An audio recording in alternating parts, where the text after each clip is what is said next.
जोहार। मैं आनंद कुमार और आप देख रहे हैं जनमन की बात। पिछले दिनों गिरिडीह में मुख्यमंत्री हेमंत सोरेन ने कहा था कि पिछली सभी सरकारों में राज्य के कर्मचारी परेशान थे। ऐसा कोई दिन नहीं होता था जब महिला पुरुष, आंगनबाड़ी सेविका, सहायिका, जल सहिया, पारा टीचर, पुलिसकर्मी सड़कों पर नहीं उतरते थे। पुलिस का लाठी डंडा भी खाना पड़ता था। मंत्री, विधायक, मुख्यमंत्री का घेराव होता था। लेकिन आज हालत यह है कि घेराव होता है रंग अबीर गुलाल लगाने के लिए, और यही फर्क है तब की और अब की सरकारों में। मैं अभी आया, तब तक देखिए मुख्यमंत्री का वो वीडियो। 20 वर्षों में कितने लोग धरना प्रदर्शन करते थे।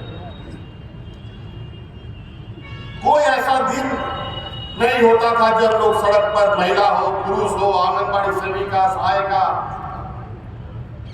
पोषण सखी, जल सहिया, पारा टीचर, पुलिसकर्मी, सभी लोगों का वही हालत है। और 20 साल तक सरकार न उनको हक अधिकार दिया, बल्कि पुलिस का लाठी डंडा खूब लोगों को खाने को मिला। जो पारा शिक्षक 12 महीना में 11 महीना सड़क पर रहता था, वही पारा शिक्षक आज 12 महीना में 11 महीना स्कूल में रहता है।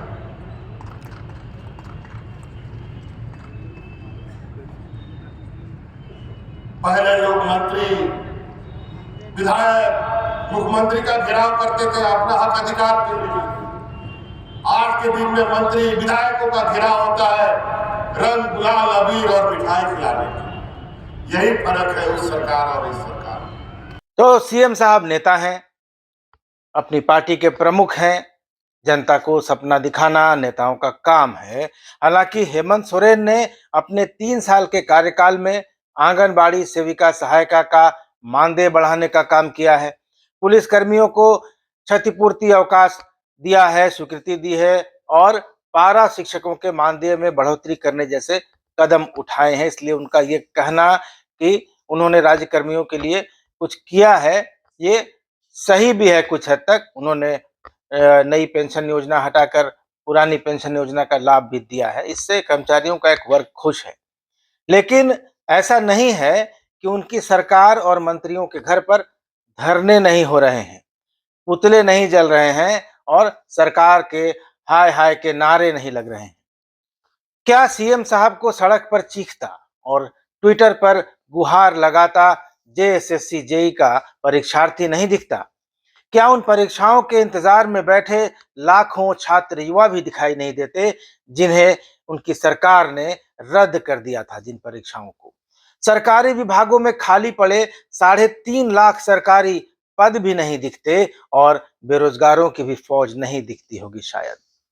मुख्यमंत्री हेमंत सोरेन कहते हैं कि आज मंत्री और मुख्यमंत्री का घेराव रंग अबीर गुलाल लगाने के लिए होता है।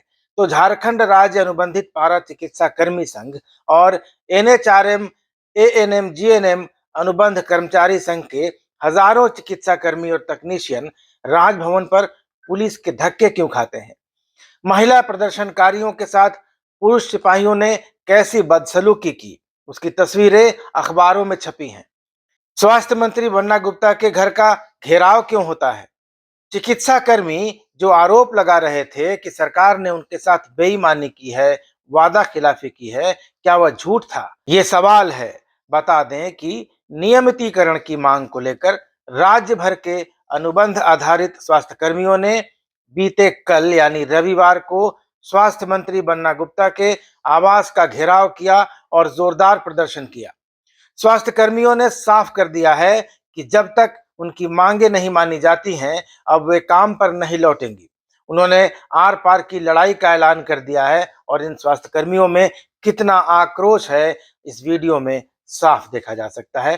पहले वीडियो देखिए, फिर करेंगे आगे की बात। कोरोना काल में हमसे सेवा लिए, तब उनको समझे नहीं। अभी जब 2 साल बीत गए, उस चुनावी वादा में मुख्यमंत्री जी और उनके पूरे सरकार ने मिल करके कहा था कि हम लोग हेल्थ मिनिस्टर को सबसे आगे ले जाएंगे, लेकिन क्या हुआ?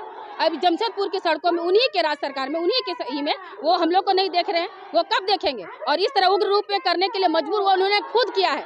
अगर उनको 4 दिन से जो लेटर अगर सर घूम रहा था, तो उसमें तो उनको मालूम था कि उनके सड़क में आएंगे हम लोग सब स्टाफ लोग, तो क्यों नहीं समझे? सब बहनों को इस तरह रोड में लाने का क्या मतलब है? 10 मिनट हम लोग से मिल लेते तो अच्छा रहता।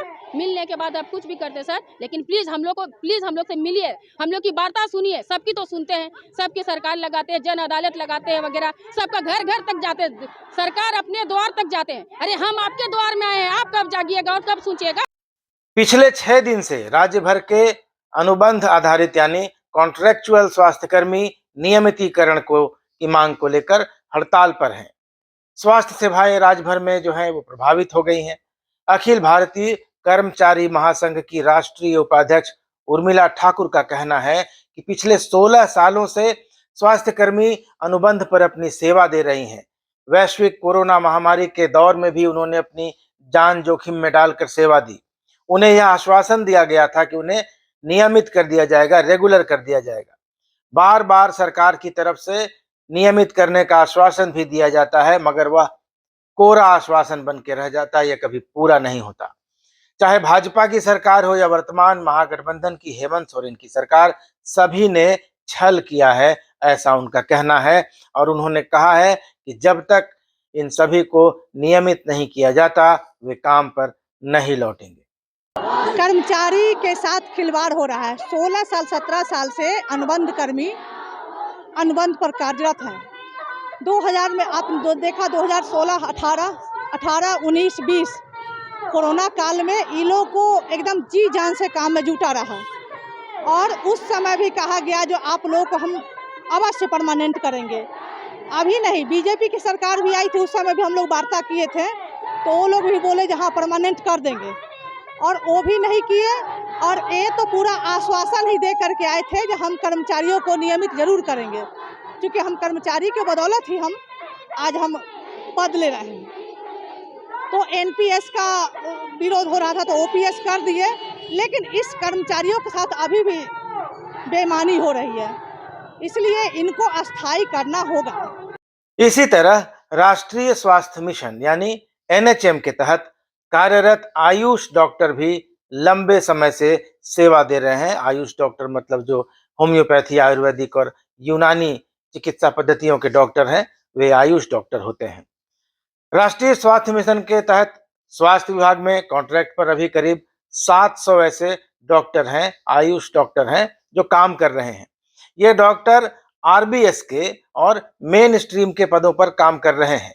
कोविड-19 महामारी में इन्होंने अपनी जान की परवाह किए बिना covid control room, rapid response team, check नाका, क्वारंटाइन सेंटर, फ्लाइंग स्क्वाड की टीम और आइसोलेशन वार्ड में जिला और प्रखंड स्तर पर सेवाएं दी, अपनी जान जोखिम में डाली।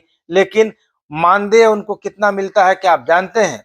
उनको जो मानदेय मिलता है, जो ऑनरेरियम मिलता है, वो नियमित डॉक्टरों के मुकाबले आधे से भी कम है। आयुष डॉक्टरों का कहना है कि सरकार उनके साथ सौतेला व्यवहार कर रही है और उनमें भी काफी असंतोष है और वो काफी लंबे समय से मांग कर रहे हैं कि उनका मानदेय बढ़ाया जाए और उनकी सेवा भी नियमित की जाए, क्योंकि वो भी 10 साल से ज्यादा समय से अपनी सेवा दे रहे हैं। तो सरकार और स्वास्थ्य मंत्री चाहे लाख दावे कर लें, लेकिन हकीकत यह है कि पूरे झारखंड में स्वास्थ्य की स्थिति, स्वास्थ्य व्यवस्था बदहाल, जर्जर और बदतर हालत में है। अस्पताल जर्जर हैं, गंदे हैं, उनमें डॉक्टरों, उपकरणों और सुविधाओं की कमी है और उन कमी से भी ज्यादा इच्छा शक्ति की कमी है उनको सुधारने में। इस युग में भी, इस जेट युग में हम आर्टिफिशियल इंटेलिजेंस की बात करते हैं, इस युग में मरीजों को खटिया पर लाद कर अस्पताल ले जाए जाने की खबरें मीडिया में, अखबारों में दिखाई देती हैं। कंधे और साइकिलों पर लाश लेकर जाना पड़ता है क्योंकि अस्पतालों में एम्बुलेंस नहीं मिलती है, और कहीं जिंदा मरीजों को तो कहीं शवों को अस्पतालों में चूहे कुतर जाते हैं, ऐसी भी खबरें आती हैं। और स्वास्थ्य मंत्री को इसकी चिंता नहीं है कि बिना एनेस्थीसिया के बेहोश पड़ा उनका हेल्थ सिस्टम कैसे होश में आएगा। फिलहाल वे स्वर्णरेखा नदी में आरती का परमानेंट इंतजाम कैसे होगा उसमें लगे हैं। आप इस वीडियो पर अपनी प्रतिक्रिया जरूर देकर बताएं कि कैसा लगा। मिलेंगे अगले वीडियो के साथ, तब तक दीजिए इजाजत। धन्यवाद, नमस्कार।